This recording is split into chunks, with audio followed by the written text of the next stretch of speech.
So for the July 2018 episode of Fandom Feature and celebrating The Incredibles 2, I thought that it would be appropriate to talk about probably one of the most underappreciated animated films, not to mention one of the most brilliant, and that of course is Brad Bird's first directed film, The Iron Giant, starring the voices of Harry Connick Jr., Jennifer Aniston, Ellie Marienthal, Christopher McDonald, and John Mahoney, and also starring a very unknown, now action film powerhouse, Vin Diesel. So, when this movie first came out, I have to admit that I wasn't interested in seeing it at all. As a matter of fact, I didn't even see it in theaters. This was a movie that came out during one of the most challenging times for all animation.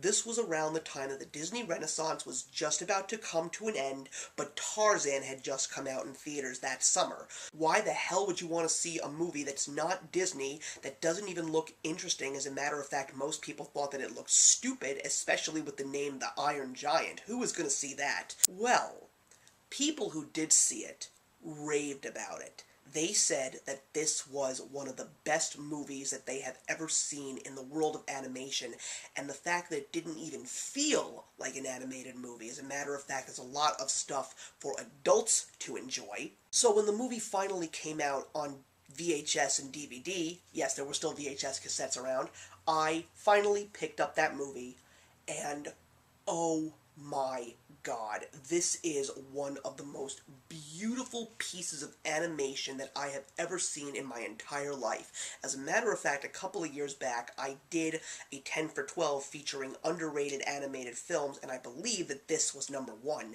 And how could it not be number one? It is so different from the typical animated film. The fact that it takes place in the 1950s, around the time that Sputnik had just been launched into orbit.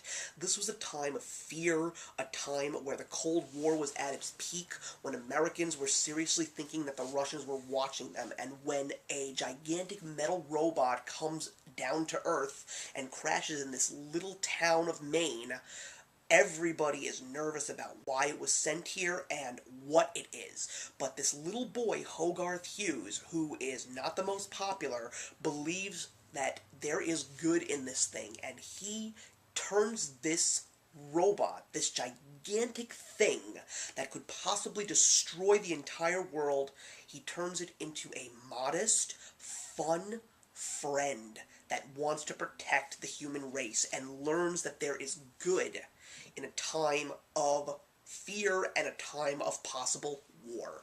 This movie has such beautiful animation. It also has a stellar cast. Everybody does such a wonderful job. I love Ellie Marienthal voicing Hogarth. He is so adorable to watch, and he has some extremely funny moments. I never would have imagined that a guy named Vin Diesel, who just voices this gigantic robot, would turn into one of the most well-known actors in the world today.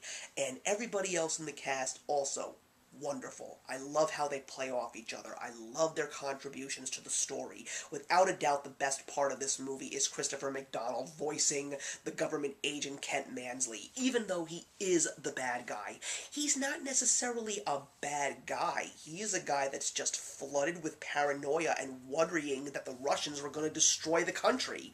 And because of that, he ends up doing things that are irrational, foolish, and of course, sometimes evil. But Christopher McDonald turns this character still into a character that is fun to watch because he has some hilarious moments. The physical comedy that involves this character is hysterical, and the timing of this voice is perfect. There are some moments where you are going to just laugh out loud, especially when you see Hogarth and Kent play off of each other. But of course, the part that's really going to tug at your heartstrings is the relationship that is formed between Hogarth and the Iron Giant. It is so heartwarming, almost E.T.-esque. Maybe it is E.T.-esque, I don't know. But there are some moments that are wonderful, and during the quiet moments are really when you get to see the character development and the friendship build between these characters. My favorite part is when he is trying to read a bedtime story to the Iron Giant, and he gives him some of his comic books and all the pop culture references throughout this film, even though these are things that someone who was born in, let's say, the 1990s probably wouldn't even know. It's just a a great throwback to a simpler and more innocent time. And that's what I love so much about this movie. There's even some foul language in an animated movie, which you do not see at all. And the fact that Brad Bird was willing to push that bar just to give us a great story that he wanted to give us, and something that would be fun for kids and adults. I really believe that it has a more young adult / adult following, because it definitely has more adult topics, but the way that Brad Bird presents them in a way that actually young kids can understand and be able to sit through is a really impressive thing to do. Not that many directors can do that. And we all know what happened to Brad Bird after this. He definitely went on to bigger and better things. But I will still say that as great as some movies that he has done, like Ratatouille and The Incredibles, you will always go back to The Iron Giant, because it is just that one film that truly made its mark and really put his name out there for the world to see. And it is still, without a doubt, his best film. I love it so much, and I would defend this movie, so come at me if you disagree. If you haven't seen The Iron Giant, you have no idea what you're missing. You are going to adore this film because it is practically perfect. It's a movie that I have seen countless times. I own this movie on DVD. I cannot believe that this movie is approaching its 20th anniversary next year. The fact that this movie has been around for 20 years is quite crazy. So thank you very much for watching, everybody. Please leave your comments in the box below. I would love to discuss The Iron Giant with you, and I will see you in the next one. Hey, thank you so much for stopping by my channel today. If you're new here and want to see more of what my channel has to offer, please click on the link to my last video, or hit that subscribe button to be kept up to date with all of my uploads. Content of all sorts is posted here quite often, so trust me, you do not want to fall behind. I will see you in the comments, and actions speak louder than words.